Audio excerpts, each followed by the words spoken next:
Bonjour à tous et à tous, à toutes, pardon. Merci de votre présence pour ce nouveau webinaire organisé par la Fondation Terre Solidaire et qui est aussi également diffusé sur notre page Facebook. Je regarde, là, vous êtes actuellement une centaine de personnes de connectées et je suis très heureux de voir et de constater que vous êtes toujours aussi nombreux à suivre notre activité, notre actualité. Comme vous le savez, la Fondation Terre Solidaire a pour ambition de participer à la transition écologique juste et solidaire de nos sociétés, en soutenant en particulier des acteurs associatifs, en France ou à l'international, qui inventent à leur niveau de nouvelles façons de produire, de consommer, de travailler ou de vivre ensemble. Et depuis notre création, et grâce au soutien de nos 3500 donateurs, que je souhaite remercier ici, nous avons soutenu près d'une centaine de projets à fort impact social et environnemental. Nous avions décidé avant l'été d'initier un cycle de conférences jusqu'à l'été prochain pour nous interroger sur les conséquences que pourrait avoir la crise sanitaire sur le modèle de développement de notre société et en particulier sur la transition écologique et sociale et juste de nos sociétés. En quoi cette crise peut-elle être un frein ou un accélérateur à cette transition? Ainsi, fin juin, nous avions eu le plaisir d'écouter la prospectiviste Karine Dartiguet-Pérou qui nous a fait faire part de ses analyses sur les différents scénarios possibles d'évolution de nos sociétés à l'aune des enseignements à tirer de cette crise. Et pour cette nouvelle conférence, j'ai le plaisir d'accueillir Mathilde Dupré. Bonjour Mathilde. Bonsoir. Bonsoir plutôt, oui, qui a été chargée de plaidoyer sur le financement du développement et la régulation des entreprises au CCD Terre Solidaire. Mathilde, tu as été aussi membre du Tax Justice Network auquel tu as animé la plateforme paradis fiscaux et judiciaires et représenté la société civile au sein de groupes d'experts de l'OCDE et de l'Union européenne sur le sujet.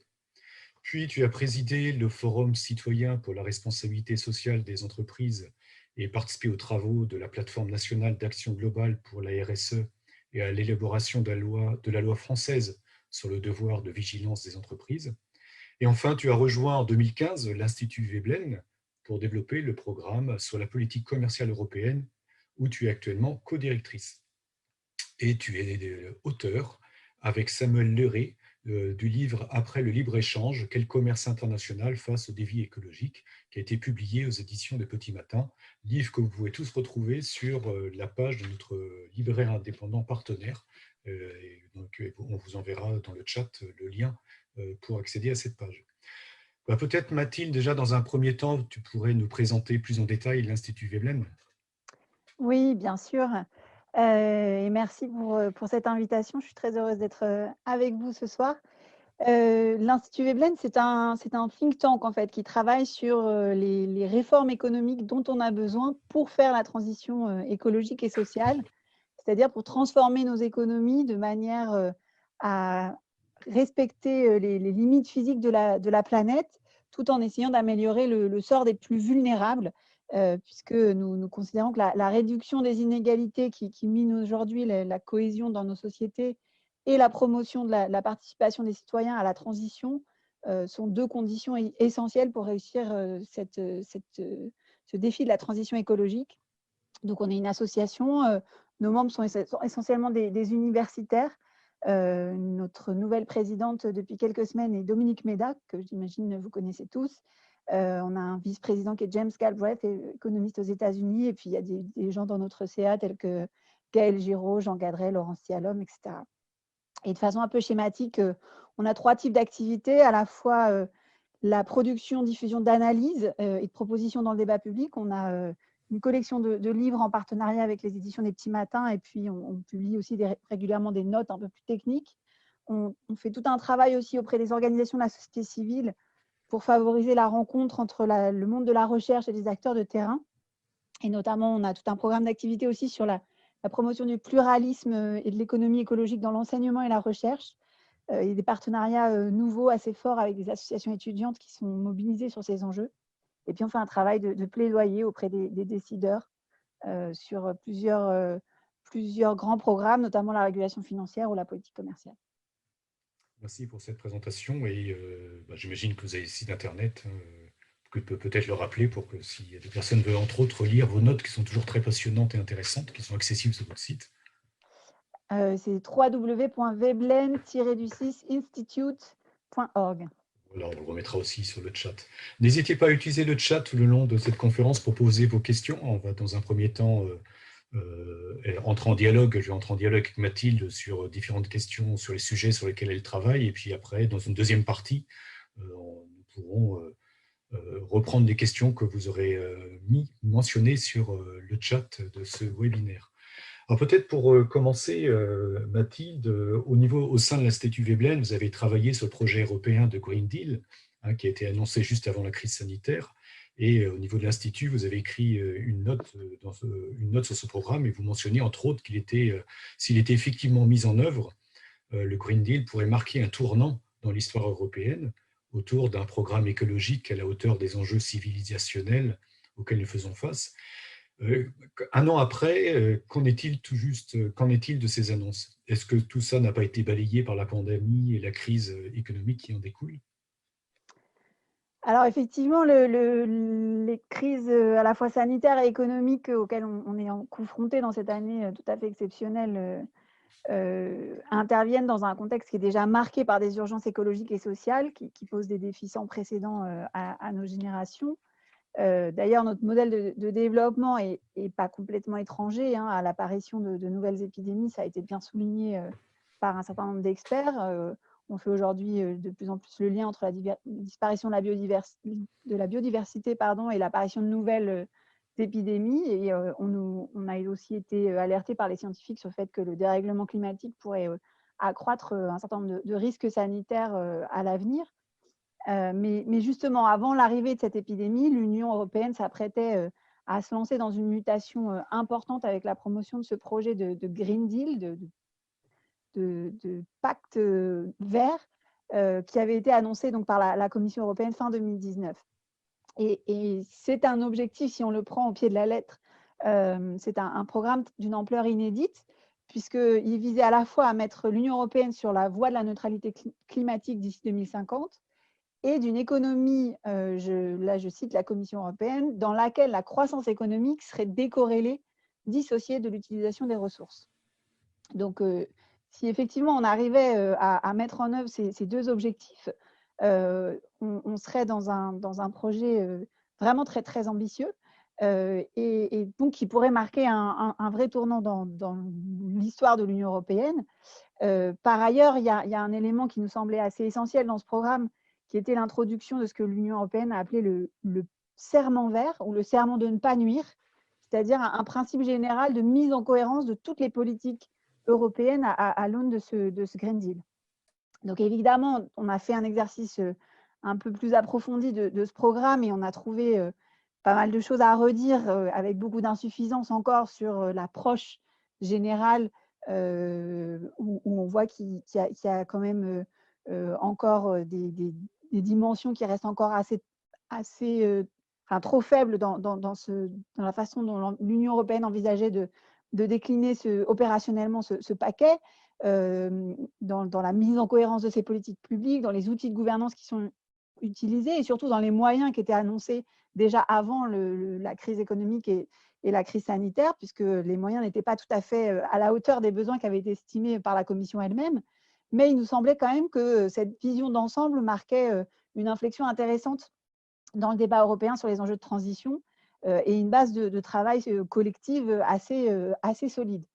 Alors évidemment, la crise économique qui a été déclenchée par la crise sanitaire risque de reléguer ces engagements du Green Deal au second plan. C'est une crainte qui a été partagée très rapidement par de nombreux acteurs et d'ailleurs qui était aussi une demande exprimée par un certain nombre d'acteurs économiques aux décideurs de l'Union européenne, de reporter à plus tard la mise en œuvre de ce Green Deal ou de renoncer tout simplement à certains des objectifs les plus ambitieux et les plus difficiles à atteindre. Et évidemment, cette crise, elle risque de contraindre durablement la capacité des différents acteurs de déployer les moyens suffisants pour opérer toutes les transformations dont on aurait besoin. Que ce soit les acteurs privés, parce qu'ils sont recentrés sur des priorités de très court terme et de simplement préserver leur activité et pouvoir la relancer dès que ce sera possible, mais aussi au niveau des gouvernements en asséchant durablement les finances publiques, les ressources publiques et leurs moyens d'action, D'ailleurs, l'exécutif en France a déjà annoncé en novembre sa volonté de créer un groupe de travail sur le désendettement. Donc, on voit que c'est une préoccupation qui va être croissante dans les mois à venir. Et sur ce sujet-là, je pense que c'est le Haut Conseil français pour le climat a tout de suite tiré la sonnette d'alarme, d'ailleurs sur le risque de répéter les erreurs de 2008 en réponse à la crise. Il a publié ce Haut Conseil pour le climat un premier rapport en avril 2020 qui s'appelait «Climat, santé, mieux prévenir, mieux guérir», et dans lequel il reprenait un certain nombre de travaux qui ont montré que finalement, on n'avait pas eu de véritable ambition climatique dans les plans de relance qui avaient été menés en réponse à la crise de 2008, la crise financière, et que ça avait expliqué une partie du retard accumulé dans la réalisation des objectifs climatiques et environnementaux des différents pays qui avaient pourtant pris des engagements déjà sur ce volet-là, et que des investissements gris avaient annulé les effets positifs de quelques investissements verts qui avaient été réalisés par les États, et que finalement, on avait porté trop peu d'attention aux effets de verrouillage de certaines mesures dans une trajectoire insoutenable. Et donc, déjà en avril, le Haut Conseil pour le climat nous disait: aucun pays n'avait réellement fait l'exercice d'une relance verte intégrale ni émis des conditionnalités contraignantes quant à un usage vert des mesures budgétaires et fiscales. Donc, les analyses des plans de relance de 2008 soulignent les erreurs à ne pas commettre en 2020. Et donc, c'est pourquoi aujourd'hui, il apparaît vraiment indispensable dans la période actuelle de mobiliser toutes les ressources additionnelles qui sont déjà et qui vont continuer à être déversées dans l'économie, non seulement pour financer la sortie de crise, mais aussi pour accompagner les transformations sociales et écologiques dont nous avons besoin à moyen et à long terme. Donc, ça suppose évidemment, le plus facile, c'est de développer toutes les mesures qui présentent des co-bénéfices potentiels, à la fois entre la relance des activités et la transition. Et d'ailleurs, il y a un plaidoyer très efficace qui a été mené par un certain nombre d'acteurs pour que les plans de relance investissent massivement dans la rénovation des bâtiments, dans les transports, dans la transition énergétique, même si on voit en creux que ces focus dénotent aussi certainement d'une attention trop faible vers d'autres secteurs importants aussi pour la transition, comme l'agriculture ou la transformation plus générale des autres activités industrielles. Mais pour nous, il faut quand même aussi aller plus loin que cette recherche d'éco-bénéfices, c'est-à-dire assumer finalement une forme de déclin des activités des secteurs les plus polluants en traçant une trajectoire nette.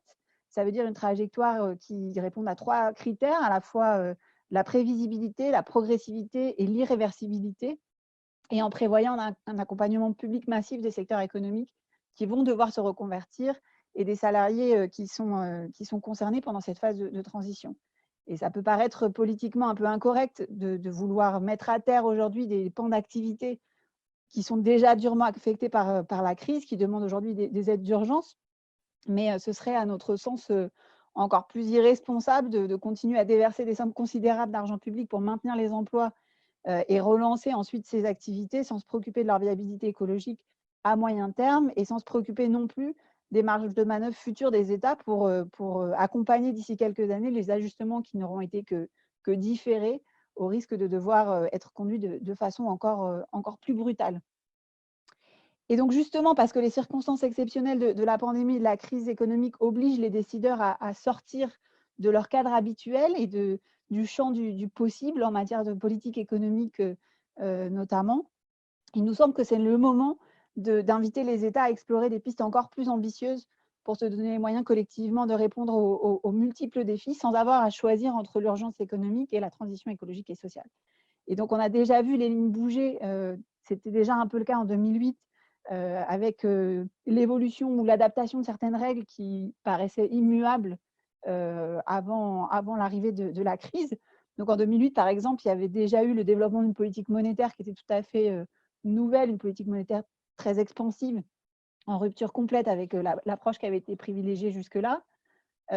Maintenant, on voit qu'on a plusieurs règles de discipline, de pacte de stabilité sur le déficit budgétaire et le niveau d'endettement des États au niveau européen qui sont de facto suspendus, ce qui pourrait ouvrir des marges de manœuvre, des discussions sur la façon de les adapter dans le futur, notamment pour pouvoir financer davantage des investissements dans les secteurs importants pour la transition. Et puis cette fois-ci, la Commission européenne propose de franchir une nouvelle étape, à la fois dans l'intégration européenne, hein, à la fois parce que le plan de relance qu'elle suggère, il est cette fois-ci plus solidaire que ce qu'on avait pu voir en 2008, puisqu'il propose de donner une aide beaucoup plus forte aux pays qui ont été les plus touchés par la crise, les plus affectés par la crise.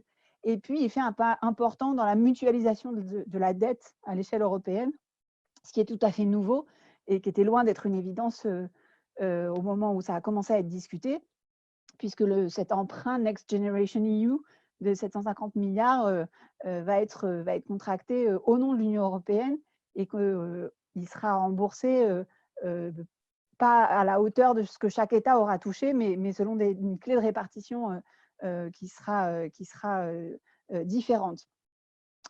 Et il y a encore évidemment beaucoup d'autres propositions encore bien plus ambitieuses sur la table pour essayer de répondre à cette crise sans repousser les urgences environnementales et sociales à plus tard. Dans une note qu'on a publiée donc sur le Green Deal, on suggérait, nous, de travailler en parallèle sur plusieurs pistes. Alors évidemment, de renforcer les ressources propres de l'Union européenne, parce qu'aujourd'hui, l'Union européenne, elle n'a pas vraiment de budget propre. Elle a simplement comme budget les contributions que les États versent au niveau fédéral, mais on pourrait avoir des taxes innovantes, à la fois comme des taxes sur les transactions financières, mais aussi des taxes sur certaines activités polluantes. Enfin, il y a plein d'idées des taxes sur la publicité. Enfin, il y a plein d'idées nouvelles qu'on pourrait développer. Il faut aussi changer la comptabilisation, je le disais, des investissements verts dans les règles de discipline budgétaire. Ça, c'est quelque chose qui pour l'instant, ne fait pas du tout l'objet d'un consensus. Et puis, on pourrait conduire une politique monétaire encore plus innovante pour dégager des marges de manœuvre supérieures pour les États. Et par exemple, annuler une partie des dettes que la Banque centrale européenne détient des États et en leur demandant en contrepartie d'utiliser ces annulations de dettes pour investir dans les secteurs verts de l'économie. Et puis évidemment, après, il y a plein de mesures qu'il faut prendre pour essayer de lier une politique d'investissement vers le vert et une politique de désinvestissement des activités brunes, en utilisant à la fois la régulation financière, la politique monétaire pour rendre plus coûteux ces investissements qui sont nuisibles. Et puis mettre fin aux subventions aux énergies fossiles notamment. Enfin, il y a énormément de choses qui sont sur la table et qui permettraient de déplacer massivement les flux d'argent qui aujourd'hui continuent d'alimenter l'économie telle business as usual, vers une économie beaucoup plus verte. Et si tout ça a été fait en plus de manière articulée, on pourrait sortir d'un sous-investissement public et privé chronique dans les infrastructures dont on a besoin, et donc à la fois répondre à la crise et en même temps avancer dans la mise en œuvre de ce Green Deal européen. Donc, si je comprends bien, enfin, déjà dans les mesures économiques qui ont été déjà annoncées jusqu'à présent, à t'entendre, Mathilde Dupré, on pourrait croire qu'elles vont dans le bon sens. Et quel bilan provisoire peut-on en tirer à ce stade? Bah justement, ce qui est intéressant, c'est que la Commission européenne, dans le plan de réponse européen à la crise qu'elle a annoncé en mai dernier, elle a redit l'importance de mettre le Green Deal et la transition environnementale au cœur de ce plan, de façon parallèle avec la transition numérique. Et donc, c'est intéressant aujourd'hui de commencer à examiner toutes les réponses qui commençaient à être apportées par les États à l'aune de ce Green Deal. Nous, on avait retenu 2 critères pour essayer de regarder ces plans de relance. À la fois la question du fléchage de ces plans vers la transition écologique et sociale, c'est-à-dire quelle part des dépenses des plans de relance va vers les secteurs verts, et à la fois la question du respect du serment vert, donc la question de la cohérence.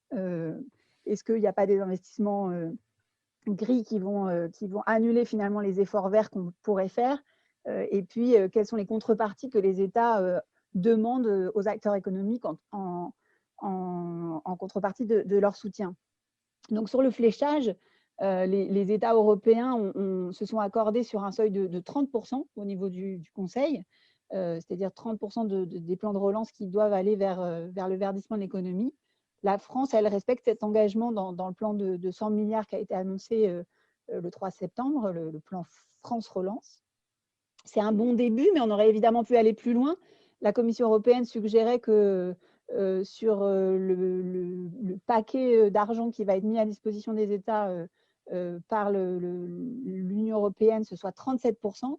le président de la commission,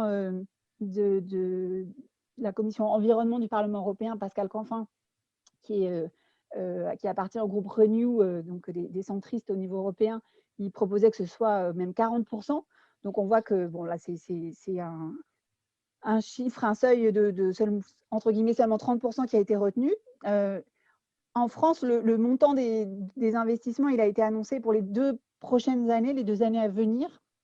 Et c'est un montant qui, pour ce qui concerne la rénovation thermique, les mobilités douces ou l'énergie, est finalement relativement conséquent et devrait permettre d'amorcer une vraie montée en charge d'un certain nombre de filières qui sont importantes pour la transition écologique. C'est aussi des investissements qui sont conformes aux estimations qui avaient été produites des besoins par le think tank I4C sur la base des objectifs de la feuille de route actuelle de la France en matière de transition, donc la stratégie nationale bas carbone. Mais sur ces annonces, il y a au moins 2 défis majeurs. Le premier, c'est celui de la pérennisation de ces efforts, c'est-à-dire que c'est bien de mettre un paquet d'argent sur la table pour l'année à venir et l'année qui suit, mais en fait, on n'a aucune indication aujourd'hui savoir si les moyens pourront être maintenus dans le temps. Et le Haut Conseil pour le climat qui a publié ce matin justement un rapport qui essaie d'analyser les premières mesures du plan d'action et voir s'il est véritablement compatible avec les engagements climatiques de l'Union européenne et de la France, dit que finalement, c'est sur au moins 10 ans qu'il faudrait donner de la visibilité sur les investissements qu'il va falloir réaliser. Et puis surtout, on va avoir besoin même d'intensifier ces investissements parce que aujourd'hui, on a un rythme de transformation de notre économie qui a été trop faible au regard de nos engagements de long terme. Et en plus, on est en train de finaliser des discussions au niveau européen dans le cadre de la loi climat européenne pour dire qu'il faudra aller plus vite, plus fort, donc atteindre moins 55% de réduction des émissions d'ici 2030 au lieu des 40% qui étaient actés jusqu'à maintenant. C'était tout l'objet des discussions du Conseil européen, des chefs d'État et de gouvernement qui se sont réunis la fin de la semaine dernière. Donc ça veut dire que la stratégie nationale bas carbone de la France, elle va devoir être actualisée. Et d'ailleurs aussi, que la feuille de route qu'on avait donnée à la Convention citoyenne pour le climat, en fait, elle est déjà presque obsolète en matière d'ambition climatique, puisqu'on leur avait demandé de faire des propositions pour réduire de moins 40% les émissions. Et en fait, au moment où ils rendent leur copie et on travaille sur le projet de loi pour mettre en œuvre ces propositions, on est censé déjà trouver des mesures pour aller au-delà et atteindre moins 55%. D'ailleurs, ce que je voulais souligner maintenant, c'est que l'articulation entre le plan de relance et la préparation de ce projet de loi est aussi essentielle parce qu'aujourd'hui, il n'y a pas seulement besoin d'investissements additionnels pour pouvoir réaliser la transition, mais on a aussi besoin de faire évoluer la réglementation, de faire évoluer la fiscalité dans un certain nombre de domaines pour faire évoluer nos modes de production, nos modes de consommation. Et ça, c'est vraiment le type de mesures sur lesquelles les citoyens réunis dans cette convention ont planché. Mais là encore, l'issue concrète de ce processus reste incertaine. Je pense que c'était maintenant reconnu de l'avis de beaucoup d'acteurs que ce processus inédit de démocratie participative a permis de formuler un certain nombre de mesures vraiment très intéressantes. Mais on n'était déjà pas sûr au moment où ils ont rendu leur copie que toutes les mesures qu'ils avaient recensées permettaient effectivement d'atteindre l'objectif de moins 40% qu'on leur avait donné. Et donc là, c'est certain qu'on ne sera pas à moins 55%, surtout si dans la proposition de loi, on ne reprend pas l'ensemble des propositions qui ont été formulées par les citoyens. Et après, sur le second critère, celui de la cohérence d'ensemble et la mise en œuvre du serment vert, je pense que là aussi, c'est quelque chose qui est encore balbutiant, en fait, qu'on a du mal encore à évaluer. Les outils sont en train d'être élaborés, mais on voit bien que jusqu'à maintenant, les mesures des aides des États ont ciblé fortement des secteurs sensibles, tels que l'automobile, tels que le transport aérien, voire même dans certains pays, il y a eu des mesures de soutien vers les industries et les énergies fossiles, le charbon, le gaz, le pétrole. Ce n'est pas le cas de la France, mais c'est assez présent dans d'autres plans de relance, par exemple aux États-Unis. Et tout ça a été fait sans réelle conditionnalité sociale et environnementale, donc c'est une vraie préoccupation.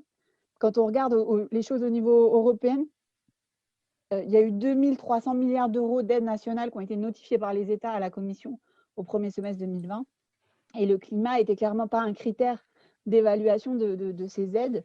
Le vice-président de la Commission européenne, Frans Timmermans, qui est aussi le monsieur Green Deal de la Commission européenne, a suggéré que les entreprises aidées devraient se doter de vraies stratégies de décarbonation, mais ça reste pour l'instant simplement une invitation. Et il n'y a pas de véritable règle qui serait adossée à ça. Et en France, on voit que toutes les propositions qui ont été portées par les députés au moment des discussions sur les différents projets de loi de finances rectificatives, etc., ont été plutôt écartées quand il s'agissait d'essayer de mettre des conditionnalités contraignantes sur les aides qui étaient accordées aux entreprises. Et au-delà de ces aides non conditionnées, il y a une mesure phare du plan de relance dont l'effet pourrait s'avérer contre-productif. C'est la réduction des impôts de production qui pèse quand même pour 20% du plan, puisque c'est 10 milliards par an sur les 2 prochaines années. C'est d'ailleurs la seule mesure du plan de relance français dont on sait qu'elle sera durable, même si on ne sait pas encore comment elle sera financée à l'avenir. Et c'est aussi une mesure qui est finalement pas du tout ciblée. Elle n'est pas ciblée sur les entreprises les plus en difficulté, elle s'adresse à toutes les entreprises, et elle n'est pas non plus ciblée sur les entreprises les plus vertueuses d'un point de vue environnemental. Et donc là, on a eu confirmation de toutes ces analyses-là que je vous livre, qui étaient des analyses un peu brutes qu'on avait pu faire à l'Institut ce matin dans le nouveau rapport du Haut Conseil pour le climat, qui a fait un travail d'analyse et de classification des dépenses du plan. Donc, ce rapport confirme qu'effectivement, il y a bien 28 milliards d'euros de dépenses favorables à l'atténuation des émissions, dont la moitié vers le transport et les bâtiments. Mais il souligne que les volets agriculture et forêt, notamment, qui sont des postes d'émissions importants et des postes importants aussi pour capter du carbone dans une stratégie bas carbone, sont vraiment trop insuffisants. Et ce rapport confirme aussi qu'on a finalement 2/3 du plan qui soutiennent l'activité économique dans la continuité des émissions actuelles. Et donc, qui pourraient avoir des effets significatifs de hausse d'émissions et qui font courir le risque d'un verrouillage dans des activités fortement émettrices à long terme. Et donc, ils mettent évidemment la question de la réduction des impôts de production dans ce package-là, comme tout ce qui est mesure de sauvegarde de l'emploi. Et par ailleurs, je pense que c'est important de le souligner, le rapport du Haut Conseil pour le climat montre aussi qu'il y a des vraies faiblesses du plan de relance sur le plan social, notamment parce que toute la place des mesures de soutien à l'emploi et à la formation qui devraient être développées pour la transition bas carbone, c'est finalement une part très marginale dans le volet cohésion de ce plan de relance, et qu'on n'a pas non plus suffisamment de mesures de prévention de l'accroissement des inégalités qui pourraient être générées par un certain nombre de mesures de ce plan d'action. Donc là aussi, je pense qu'ils ont mis un point d'alerte très, très important, et ça fait partie des choses qui devraient être corrigées si toutefois c'est possible encore d'ajuster un certain nombre de mesures de ce plan. Merci pour toutes ces précisions. Il y a déjà 2 premières questions. Je pense que ce serait utile que je te les pose maintenant, parce que c'est plus en écho avec ce que tu viens de dire. Peut-être une première, c'est Anne qui demande si ce n'est pas une illusion de décorréler totalement l'activité économique et l'utilisation des ressources. Et comme elle dit, il y a eu beaucoup de progrès, mais à faire, il y a beaucoup de progrès à faire, mais une économie zéro impact, cela lui semble illusoire. Alors effectivement, c'est un objectif qui est très, très ambitieux. On le voit aujourd'hui, la Commission européenne, quand elle a annoncé le Green Deal, elle laisse entendre que ce serait déjà presque le cas pour ce qui est émissions de gaz à effet de serre. En réalité, si on est pointilleux et qu'on regarde non seulement les émissions qui sont générées par nos activités économiques à l'intérieur de l'Union européenne, mais aussi des émissions qui sont générées par l'empreinte de notre consommation, c'est-à-dire ce qui est produit dans des pays tiers, notamment la Chine par exemple, et qu'on importe, et donc dans nos émissions importées, en fait, on a quand même un rythme de réduction de nos émissions qui est bien plus faible que celui qu'on arrive à atteindre. C'est-à-dire qu'il y a une partie des efforts qu'on a pu faire au niveau européen qui est annulée en fait par les émissions importées. En France, c'est un gros problème parce qu'on a réduit nos émissions nationales, mais nos émissions importées ont plus que doublé depuis 1996. Et donc, au total, ça veut dire qu'on continue à augmenter notre empreinte carbone. Donc ça, c'est un premier point, c'est qu'il faut être très attentif, et le Conseil pour le climat le dit toujours, à l'empreinte générale de notre consommation et pas seulement aux émissions ou aux impacts sur notre territoire.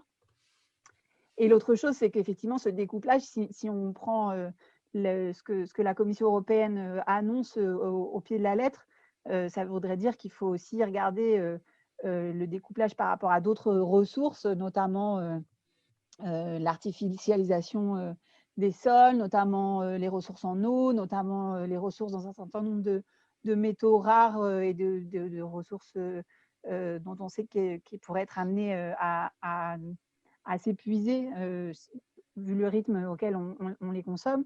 Et ça, aujourd'hui, les indicateurs de décorrélation sont pas du tout rassurants, pas du tout. Enfin, on a beaucoup de mal à aller dans le sens d'une économie qui serait beaucoup plus circulaire, qui saurait réutiliser toutes les ressources et moins dépendre de l'extraction primaire de ces ressources-là.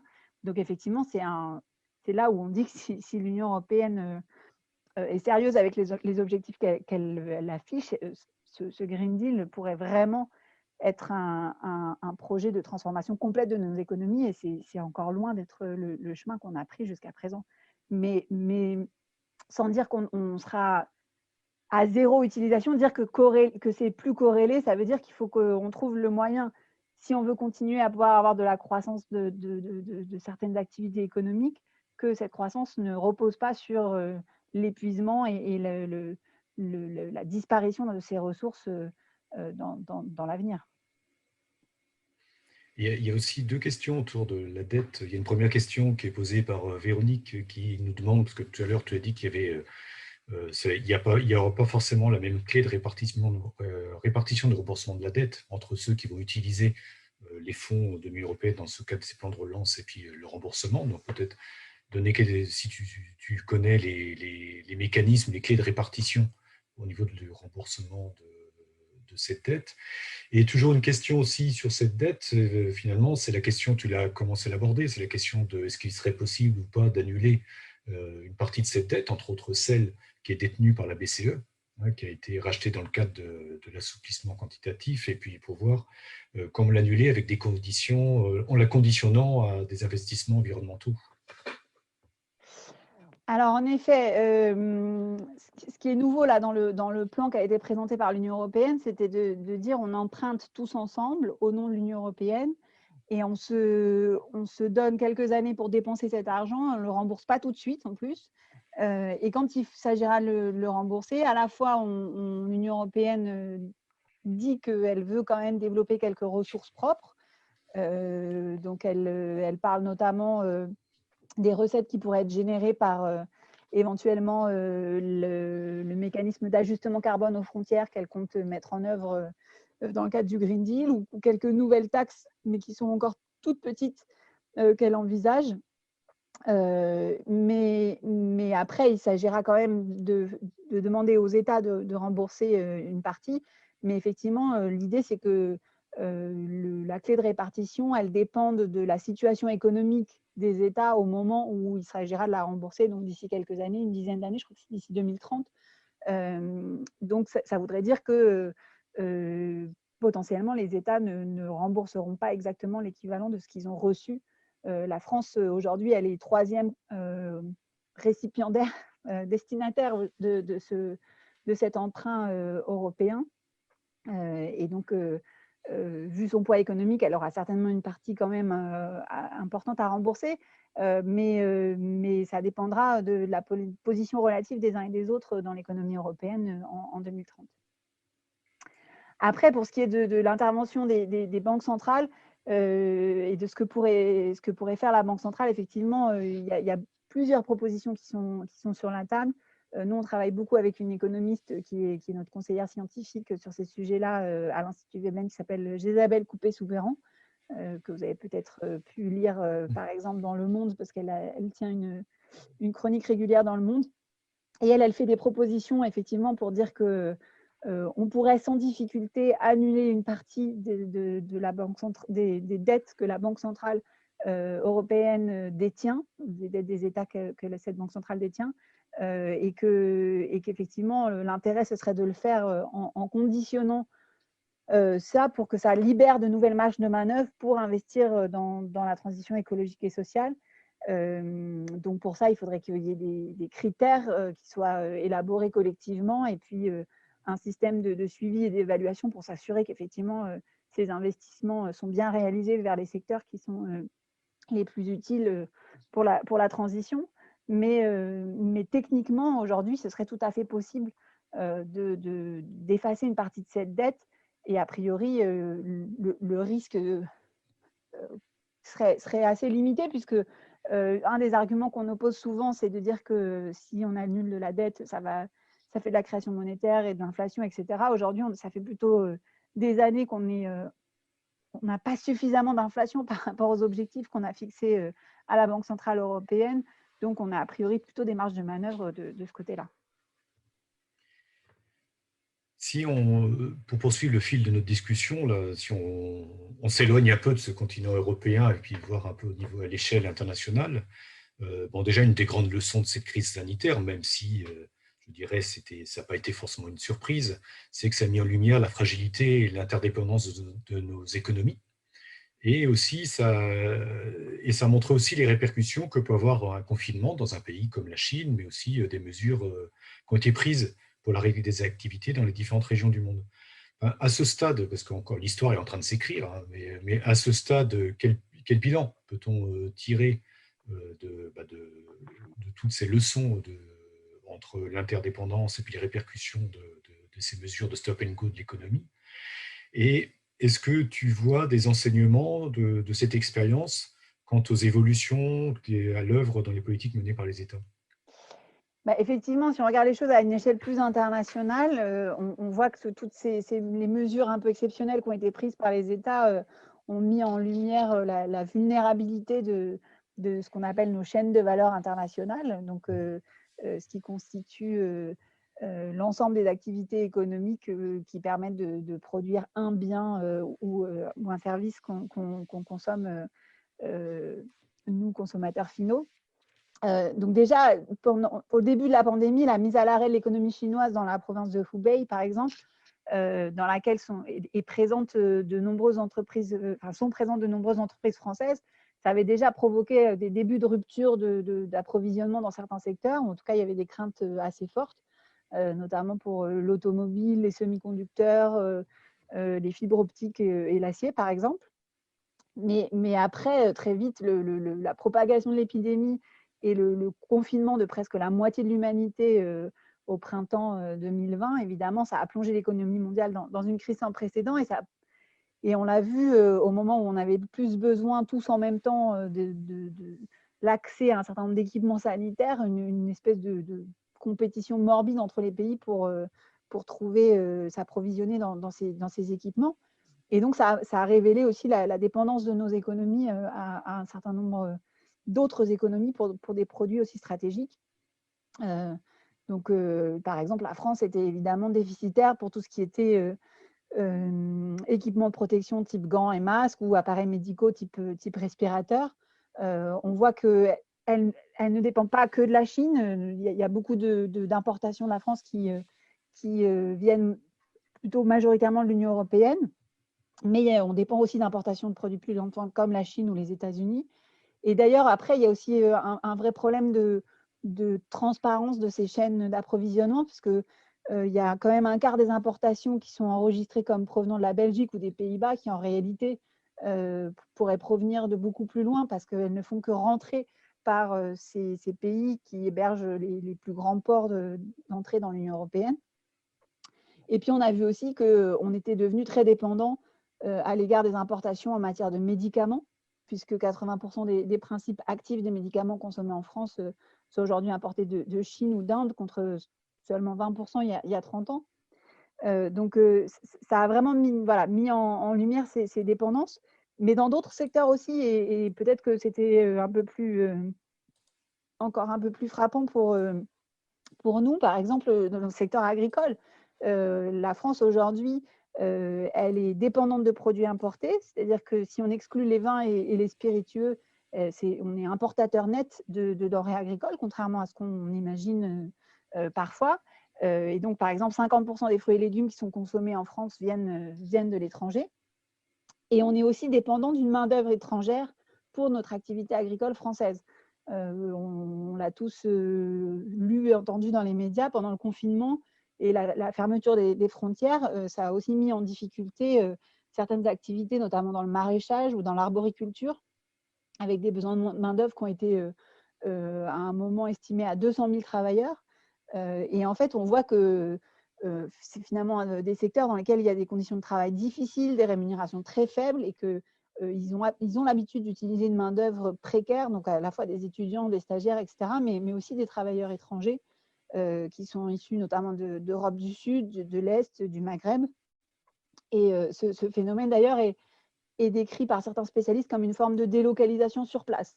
C'est-à-dire qu'on a un sous-marché du travail agricole avec des normes salariales et sanitaires qui tendent d'ailleurs à s'abaisser vers celles des pays d'origine de ces salariés.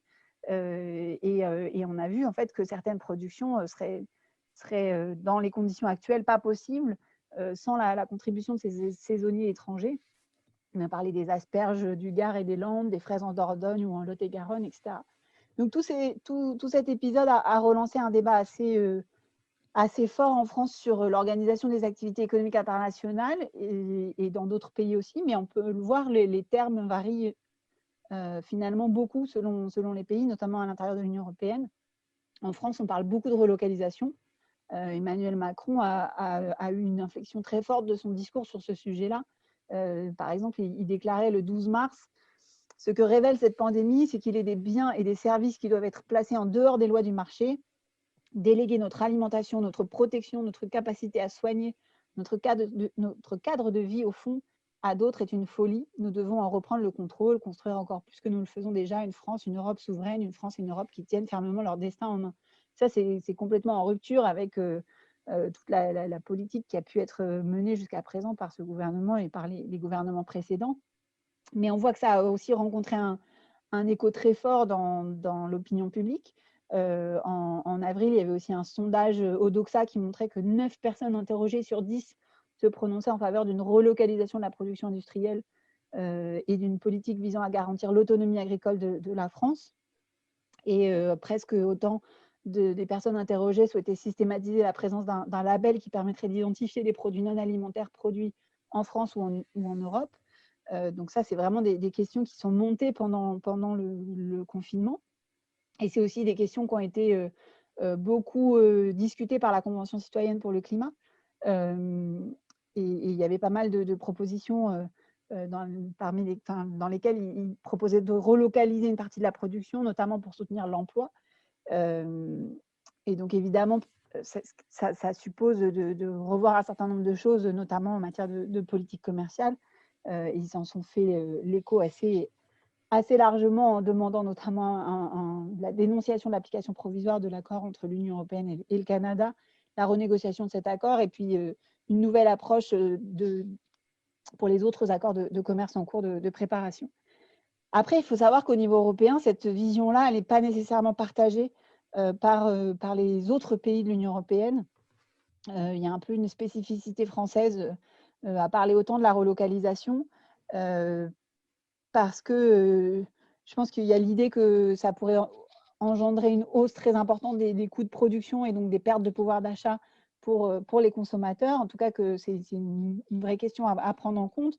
Et du coup, la façon dont les choses ont été formulées au niveau européen, c'est plutôt d'accroître l'autonomie stratégique à l'échelle européenne, tout en restant très ouvert. Et c'est toujours bien dit qu'il faut que l'Union européenne reste une économie très ouverte.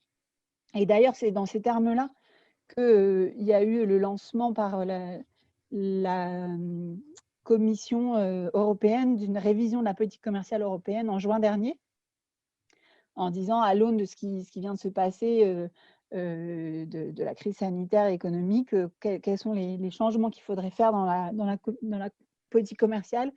Mais en même temps, elle continue à promouvoir des accords de commerce qui restent très controversés d'un point de vue environnemental, notamment comme l'accord UE-Mercosur. Donc là, on voit que le basculement, enfin, il y a une inflexion dans le discours, mais qu'il n'y a pas encore de vrai basculement dans la façon de mener ces politiques.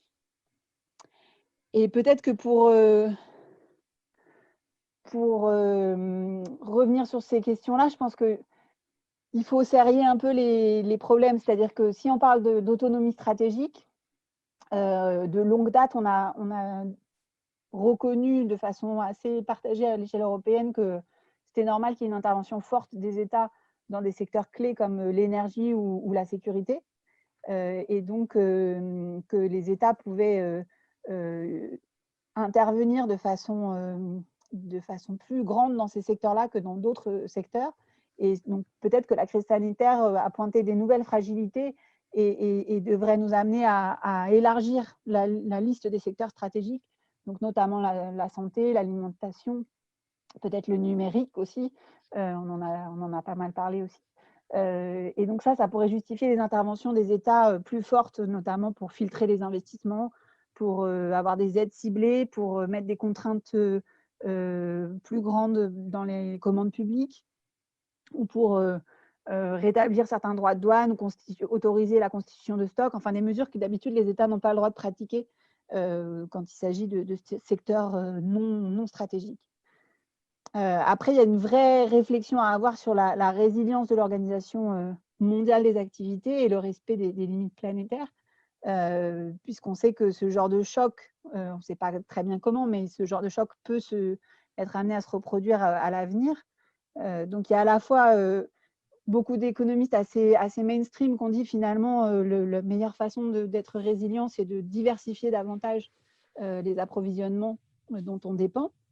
Donc certainement, il y a un enjeu de diversification, mais nous, à l'Institut Veblen, on inviterait à aller plus loin, c'est-à-dire qu'il ne s'agit pas seulement de mieux s'organiser pour résister aux chocs, il faudrait aussi essayer de mieux prévenir ces chocs, ou au moins de pouvoir les atténuer. Et donc ça veut dire qu'au-delà de la résilience, il faut aussi essayer de repenser l'organisation de nos activités internationales avec des objectifs de durabilité des modes de production, de consommation et d'échange pour que ce soit moins impactant sur l'environnement.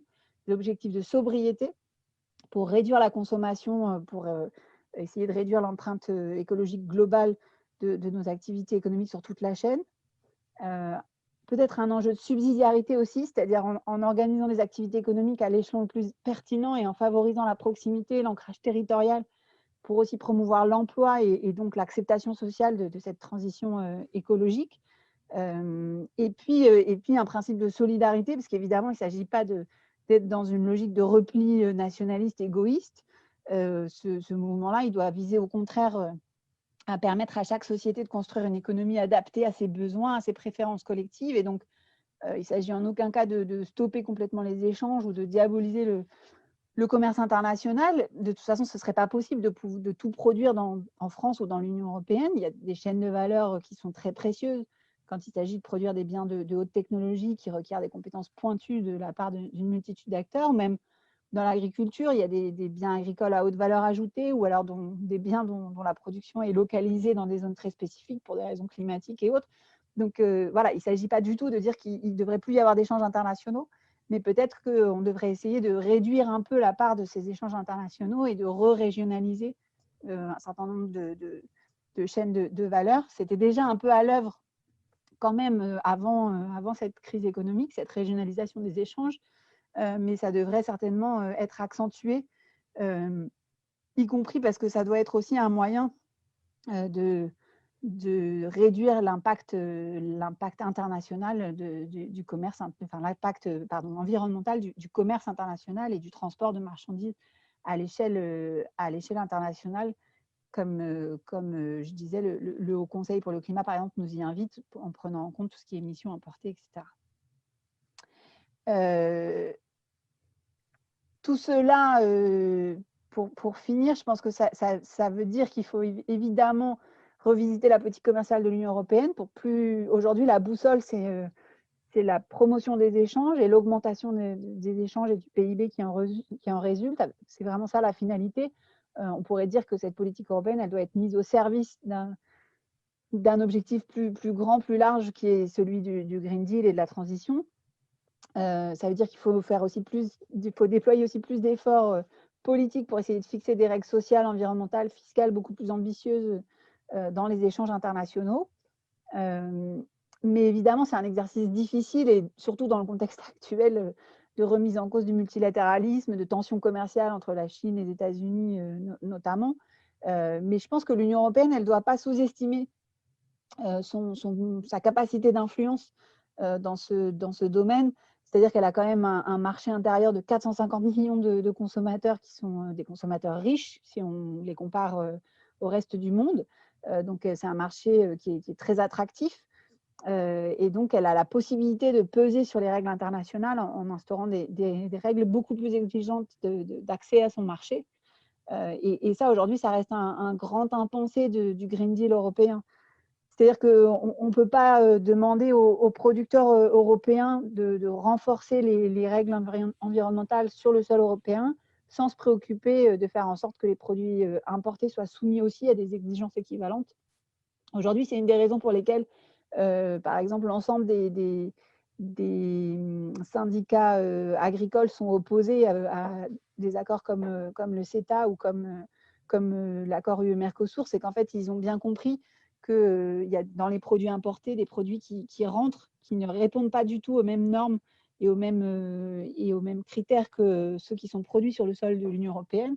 Il y a eu beaucoup de polémiques, vous vous en souvenez peut-être, sur les pesticides qui peuvent être interdits dans l'Union européenne et utilisés dans des pays tiers, ou alors des pratiques dans l'élevage comme l'utilisation des antibiotiques comme activateurs de croissance, ce genre de choses. Voilà, aujourd'hui, ça paraît difficile de demander aux agriculteurs de continuer à renforcer les standards si on ne s'occupe pas aussi de la façon dont les produits importés respectent les mêmes règles. Et je pense que en plus, quand il s'agit d'enjeux globaux comme le changement climatique ou l'érosion de la biodiversité, finalement, ce ne serait pas du tout une solution satisfaisante que de dire on met fin à un certain nombre de pratiques qui sont dangereuses ou nuisibles sur le sol européen, mais on se désintéresse des impacts que peut avoir notre consommation dans les pays tiers, parce que c'est bon ni pour les populations de ces pays tiers, mais ni pour nous, in fine, puisque de toute façon, on est sur des enjeux qui peuvent avoir des impacts sur nous de façon assez indirecte, mais du coup, finalement, assez directe aussi. Ça rejoint ce que tu viens de dire. Je peux rejoindre la question que pose Nathalie, qui demande finalement est-ce que l'Union européenne, avec ce Green Deal, ne peut pas être une locomotive au niveau international pour contribuer à écrire un récit commun de la transition et un développement d'une économie plus résiliente, du contenu de son poids politique et économique. Bah, je pense effectivement que l'Union européenne a un vrai rôle à jouer. Après, elle n'est pas la seule à être traversée par tous ces débats et toutes ces tensions aussi dans la société. Et on le voit, hein, même des pays dont on pourrait considérer qu'ils sont très éloignés des préoccupations environnementales, parce qu'encore très centrés sur les questions de pauvreté et de développement économique. En fait, ça change très vite aussi. Donc là, la Chine a surpris tout le monde en annonçant des nouveaux objectifs de neutralité aussi d'ici 2060, etc. Donc, heureusement, l'Union européenne n'a pas le monopole des discussions et du travail sur ce sujet-là. Mais effectivement, je pense qu'elle a un rôle à jouer aujourd'hui pour montrer qu'elle se fixe des objectifs ambitieux, qu'elle va s'organiser pour pouvoir les tenir, et qu'elle essaye de faire en sorte que d'autres pays la rejoignent dans ces efforts-là, parce qu'effectivement, ce ne sera pas suffisant d'être neutre climatiquement à l'échelle du continent européen si ce n'est pas du tout le cas des autres grandes économies internationales. Et il y a Réna et Philippe qui nous posent deux questions qui nous ramènent aussi aux habitants, finalement, les personnes, les femmes, les hommes qui sont citoyens des différents pays de l'Union européenne. Enfin, tous ces processus politiques d'attribution des grands flux financiers par rapport à tout ce que tu viens de dire. Bon, on voit bien que les différents pays traversent des crises de la démocratie. On voit bien aussi toutes les interrogations qui peuvent se poser sur la manière dont les citoyens peuvent avoir un poids ou peuvent infléchir les politiques européennes. Donc, quels sont les processus démocratiques existants ou à promouvoir pour que toutes ces grandes décisions qui vont nous engager, si on l'espère, sur au moins une dizaine, voire plus d'années, quels sont les processus qu'il faudrait encourager ou qu'il faudrait inventer pour que ce soit vraiment des choix qui reflètent aussi des aspirations de mode de vie. Puis c'est un peu le sens de la question de Réna qui dit que pendant tout le confinement, nos modes de vie ont beaucoup changé. Hein. Il y a toute les questions sur la relocalisation, sur les circuits de proximité, des sujets comme la décroissance sont revenus sur la table. Donc il y a toutes ces trajectoires qui sont en train d'être discutées par les personnes à la fois compétentes, à la fois des hautes administrations, puis à la fois des personnes, des responsables politiques, et comment on peut faire cette articulation entre les aspirations citoyennes et ces grandes trajectoires politiques et économiques. Bah, alors, je pense qu'effectivement, le temps du confinement, en tout cas celui du printemps, a été très fécond pour libérer beaucoup de réflexions et d'échanges sur la question de notre modèle de développement, de la façon dont on consomme, l'impact que ça peut avoir sur la planète, mais aussi les conditions sociales dans lesquelles les gens travaillent et les inégalités autour de ça. Après, on ne sait pas encore très bien dans quel sens tout ça va retomber. C'est-à-dire qu'il y a à la fois des gens qui ont développé, enfin, qui ont fait l'expérience d'une certaine forme de sobriété et qui se sont dit qu'il y a des choses qu'ils pourraient adopter dans leur mode de vie de façon plus durable. Mais en même temps, il y a aussi tous ceux qui se sont rués sur les fast-foods et les magasins dès la réouverture. Et on a vu qu'il y avait une vraie soif de consommation à la sortie et que quelque part, il fallait faire attention aussi de pas laisser entendre que réussir à atteindre les objectifs environnementaux ambitieux qu'on se donne, c'est une forme de vie confinée, parce que ça va être difficile à vendre aux citoyens si effectivement on a l'impression que la sobriété, c'est une expérience aussi dure que celle du confinement. Notamment, je pense que ce qui peut être très différent, c'est que peut-être que justement pour pouvoir se détacher d'un certain nombre de satisfactions liées à la consommation matérielle, il faut pouvoir davantage être dans le lien aux autres, l'échange, la pratique artistique, etc. Et qui sont aussi des choses qui manquent pendant ces périodes de confinement. Donc voilà, il ne faudrait surtout pas laisser entendre ça.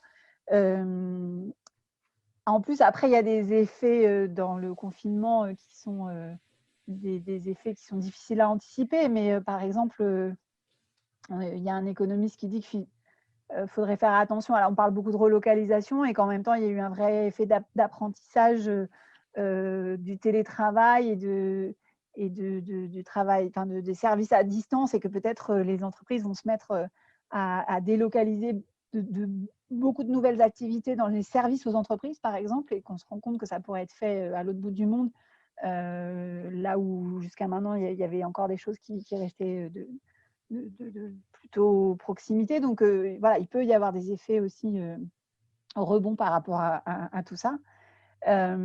Après, sur la façon dont les citoyens peuvent exprimer des attentes et essayer d'inviter les décideurs à franchir les pas qu'ils ont encore du mal à franchir, je pense que aujourd'hui, on note déjà une certaine avance finalement de l'opinion publique par rapport aux décideurs. Je voyais hier la climatologue Valérie Masson-Delmotte qui tweetait à propos d'une étude qui montrait que finalement les les décideurs et les élus semblaient moins au fait et moins convaincus des analyses des scientifiques sur le changement climatique que l'opinion publique moyenne en France. Donc, je pense que là, ça montre que les citoyens ont vraiment ce pouvoir de rappeler les décideurs à leurs responsabilités et de leur dire que non, il n'y a pas que la relance à court terme de l'économie et l'emploi à court terme qui importe. Il y a aussi la qualité de vie de notre génération et de celles qui vont suivre. Et que ça, c'est des attentes qui sont très fortes et qu'elles doivent être prises en compte de manière beaucoup plus pressante que ce qui a été fait jusqu'à maintenant. Et puis après, je pense que souvent les décideurs se font rattraper par des formes de mobilisation qu'ils n'ont pas vu venir. Et donc, typiquement, sur la politique commerciale, c'est un domaine dans lequel l'Union européenne avait l'habitude de faire un peu les négociations dans son coin. Elles étaient très peu transparentes d'ailleurs. Et finalement, il y avait assez peu de débats sur le contenu de ces accords de commerce hyper spécialisés, hyper techniques, etc.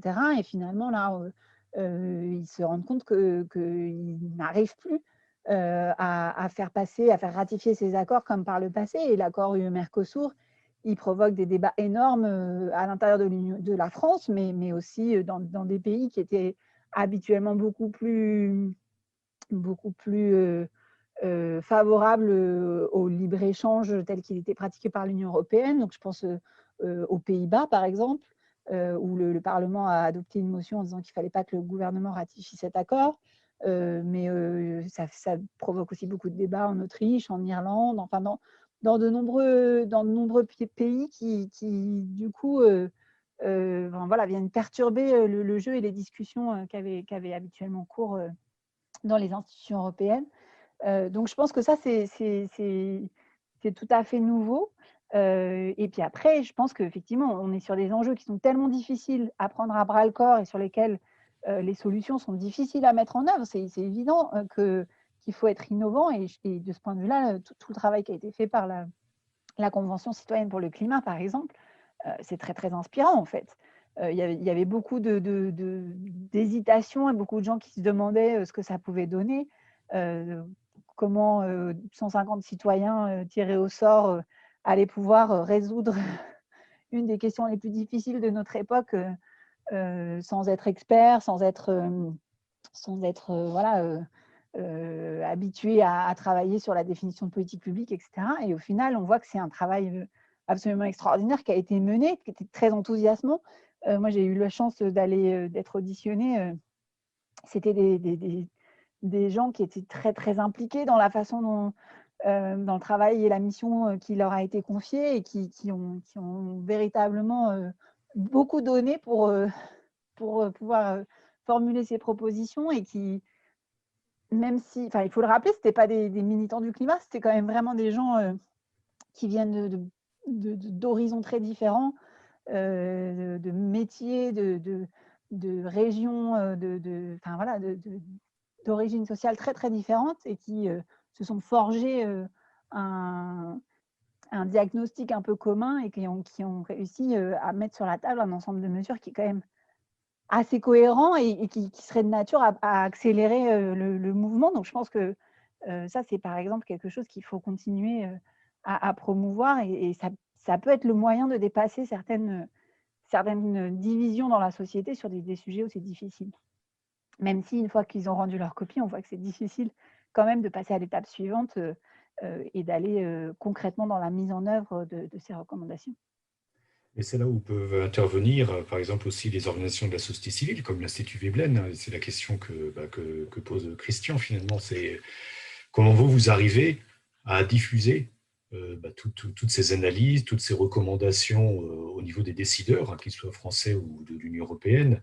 Et puis derrière, ça pose aussi la question des alliances entre les autres organisations de la société civile, où ça pose aussi que ce soit des associations ou des syndicats, mais aussi des alliances avec peut-être des partis politiques ou des personnes qui ont des responsabilités politiques. Au niveau de l'Institut Veblen, quels sont les leviers que vous vous actionnez pour pouvoir, parce que là, comme tu le dis, il y aura tout un champ de plaidoyer, entre autres la société civile, suite aux décisions, aux conclusions qui seront retenues par le gouvernement suite aux résultats de la Convention. Alors, nous, on fait un travail voilà, auprès des élus, on va voir des députés, on va voir des conseillers dans les cabinets ministériels, on va voir les institutions européennes et on porte un certain nombre de propositions auprès d'eux. Au sein de l'Institut, on essaye en plus de à la fois porter des propositions clés en main qui sont réalisables telles quelles, sans changer grand-chose, mais aussi des propositions beaucoup plus ambitieuses de transformation de la société pour donner un horizon plus large dans lequel il faudrait aller. Donc, ça nous semble important de voilà, toujours raisonner à la fois à géométrie constante, mais aussi quelle est la nouvelle géométrie qu'il faudrait inventer pour pouvoir être véritablement au rendez-vous des enjeux qu'on essaie de traiter. Mais après, quelque part, ça n'est pas seulement… Enfin, il y a un vrai travail je pense, de sensibilisation des élus et des décideurs et de les amener à voir un certain nombre de sujets que parfois ils ne connaissent pas ou qu'ils n'ont pas encore identifiés, etc. Et ça peut participer à la conversion ou à la conviction d'un certain nombre de décideurs. Mais après, ce n'est pas seulement parce qu'on explique bien les choses ou qu'on a une proposition qui est convaincante que ça marche. C'est-à-dire qu'il y a quand même toujours la question de leur donner le courage politique d'agir. Et ça ne marche que si ce sont des questions dont s'emparent différentes composantes de la société, et notamment les citoyens, notamment des organisations de la société civile, que ce soit des syndicats, des ONG, des mouvements de consommateurs, des syndicats agricoles, etc. Enfin, il y a un moment, ils ont besoin de sentir que ça correspond à une attente de la part des citoyens. Et c'est là que c'est important, effectivement, qu'il y ait un vrai travail en lien avec des organisations de la société civile et un travail d'alliance entre ces acteurs. Et je pense que, par exemple, sur le commerce, une des choses qui est très nouvelle, c'est cette alliance un peu inédite entre les mouvements, les ONG d'environnement et les associations, enfin, et les organisations syndicales de producteurs, enfin d'agriculteurs. Ça a pris complètement de court, en fait, les décideurs européens sur le Mercosur. D'ailleurs, c'est une partie enfin, on le sent hein, là dans les réponses qu'ils essayent de formuler pour essayer de convaincre la France de signer finalement cet accord UE-Mercosur. Ils essayent de briser cette alliance en quelque sorte et de donner des gages sur le plan environnemental sans forcément changer le contenu de l'accord et pour voilà, dire que finalement, ce ne serait pas normal que les ONG d'environnement et les agriculteurs travaillent ensemble, alors que là, objectivement, on voit qu'il y a des vrais sujets de préoccupation conjoints. Et d'ailleurs, quand il s'agit de la question de ces doubles standards sur les produits importés, ça concerne aussi, ça parle aussi beaucoup aux organisations de consommateurs, par exemple. Et quelle articulation existe où tu vois développer au niveau, pour aussi faire la connexion entre tous ces discussions qui sont, en général sont au niveau national ou supranational comme au niveau européen, avec toutes les actions au niveau local, hein, que ce soit les élus locaux, les antennes locales, les syndicats, que ce soit toutes les mobilisations citoyennes locales qui, elles aussi, ont besoin je dirais, de se nourrir pour pouvoir jouer leur rôle d'input et de rôle d'aiguillon pour que ça puisse aussi, que toutes ces réflexions puissent aussi nourrir les territoires, les quartiers, les campagnes, pour que petit à petit des jonctions se fassent entre les discours ou les problématiques que vous portez à un niveau plus national, supranational, et puis et toutes ces dynamiques plus locales. Bah, des liens, en fait, des liens existent déjà, mais c'est vrai que c'est parfois un vrai travail pour essayer de les mettre en relief, parce que, par exemple, dans toute la mobilisation citoyenne sur les négociations transatlantiques entre le projet de TAFTA, l'accord de libre-échange entre les États-Unis et l'Union européenne, qui a finalement été abandonné en 2016, mais qui était une priorité de la Commission précédente. Par exemple, il y avait eu une mobilisation absolument inédite des collectivités locales.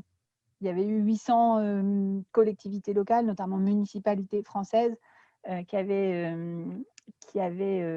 adopté des délibérations, etc., pour se déclarer zone hors TAFTA. Et il y avait des mouvements équivalents dans d'autres pays européens.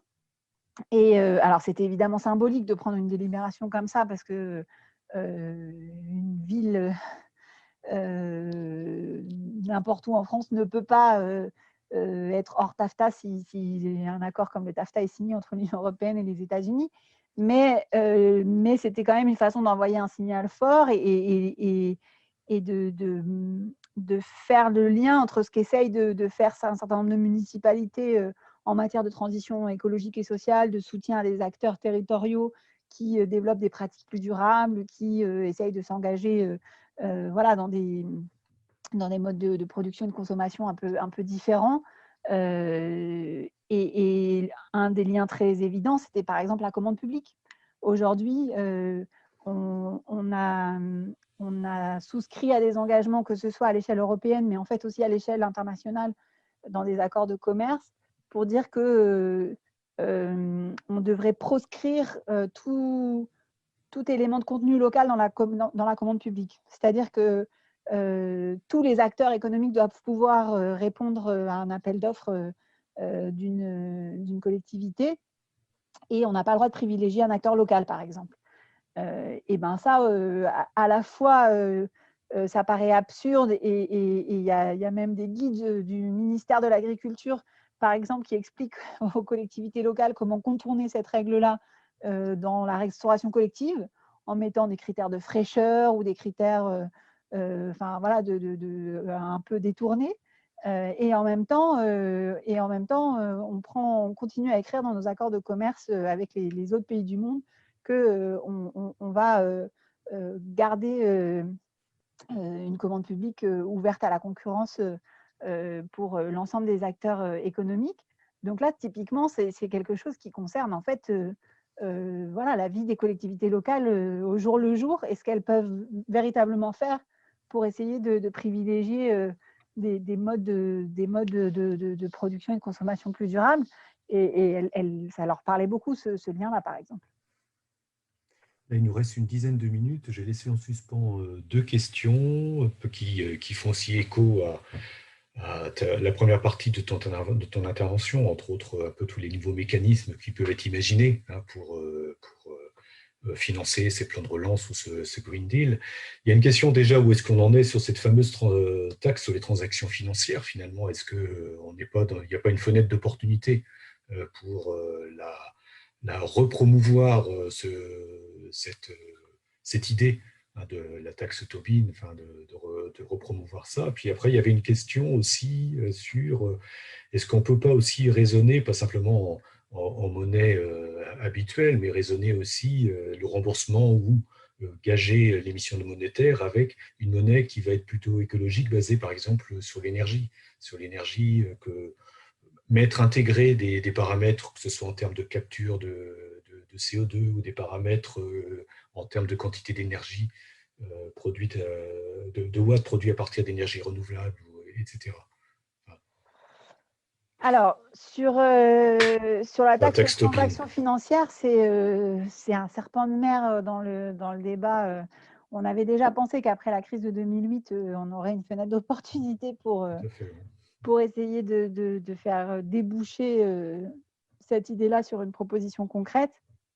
À l'échelle européenne, on a vu que c'était très compliqué de mettre tous les États d'accord. Donc après, il y avait eu l'idée d'essayer de commencer à 11 États dans le cadre d'une coopération renforcée, puisque c'est autorisé aujourd'hui par l'Union européenne d'essayer de faire des petites coalitions d'acteurs quand un sujet n'est pas consensuel.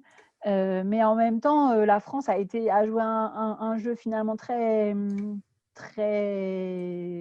un peu double en fait dans cette affaire parce que il y avait quand même l'idée que notamment dans le contexte du Brexit, ce serait se tirer soi-disant une balle dans le pied que de mettre une taxe sur les transactions financières au moment où le gouvernement essayait de faire passer, enfin d'attirer un certain nombre des acteurs financiers qui étaient basés au Royaume-Uni vers la place financière de Paris. Donc ça a été une des raisons pour lesquelles ils avaient complètement freiné sur la mise en œuvre de cette proposition-là. Donc là, je sais que, enfin voilà, il y a à nouveau des discussions.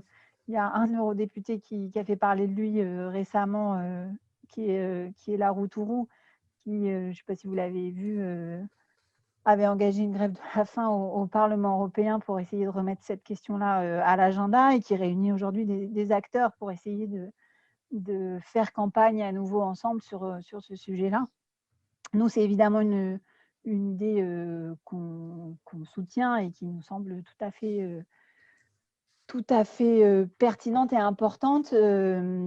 Après, voilà, le processus de décision à échelle européenne reste ce qu'il est et c'est pas évident que ça débouche, mais je pense que c'est vraiment à nouveau une occasion pour montrer que c'est dommage de se priver de ce genre d'idées et de recettes à l'échelle européenne. Après, après, sur des questions d'autres monnaies, j'avoue que j'ai pas de réponse tout à fait. Enfin, il y a certainement des pistes à explorer avec d'autres types d'indicateurs, effectivement, notamment sur le. euh,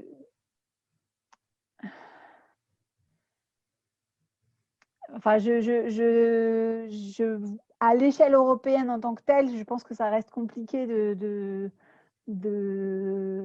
transformer, mais peut-être en partant d'expériences plus locales et plus restreintes déjà, on pourrait davantage avoir des systèmes monétaires et des systèmes d'échange qui se basent plus simplement sur la valeur monétaire des échanges, mais aussi sur la valeur environnementale des produits et des biens échangés, des biens et des services échangés. Mais j'avoue que ça, c'est pas encore un sujet sur lequel moi j'ai des propositions très construites en tête. Mathilde, un très grand merci, parce que là, je vois qu'on nous dit que Pierre Laroutourou n'est pas seul, parce que 70% des parlementaires auraient voté pour ces propositions. Oui, mais il y a eu plusieurs fois. Après, il faut savoir que le Parlement européen, malheureusement, a un pouvoir, Un peu a un faible. pouvoir limité dans ce genre de choses. Donc, il y a eu plusieurs fois des résolutions et effectivement des signaux forts envoyés par le Parlement européen au cours des dernières années sur ce sujet-là. Mais c'est vrai que là, il essayait de faire monter le sujet à l'agenda politique des institutions européennes par ce geste et la campagne qu'il essaye de monter derrière. Mais c'est vrai que c'est malheureusement pas le Parlement européen tout seul qui peut décider de cette mesure-là. Bon, il ne me reste plus qu'à te remercier, Mathilde, parce que déjà, ça a été très riche, hein. Je pense que là, on a eu beaucoup d'infos sur tous les champs, puis en plus très pertinentes et très enthousiasmantes, hein, mais même si le sujet est compliqué. On essaiera de refaire, de retranscrire le maximum sur un article qu'on mettra sur notre site internet pour reprendre aussi ces principales idées. On va te libérer parce que je crois qu'on inaugure un couvre-feu qui démarre à 20 heures et tu n'es pas chez toi, donc il faut aussi te laisser le temps de rentrer à ton domicile. En tout cas, merci Mathilde, bravo à l'Institut Veblen hein, pour tout ce que vous faites. Hein, puis j'encourage toutes les personnes qui nous regardent à aller consulter votre site parce que les notes sont quand même très bien faites et très pédagogiques hein, en général. Merci à toutes et à tous de nous avoir suivis. N'hésitez pas à suivre, à vous inscrire sur notre lettre d'information pour être au courant des différentes conférences qu'on va faire. On en a prévu plusieurs au cours de l'année 2020, donc, et entre autres au cours du premier semestre, hein, pour toujours nous questionner sur cette question de l'articulation, quel pourrait être l'impact positif, voire négatif de la crise actuelle sur l'avènement de cette transition écologique juste et solidaire que nous appelons tous. Merci à tout le monde, belle fête de fin d'année à toutes et à tous, et puis à une prochaine fois. Merci. Merci beaucoup, au revoir. Au revoir.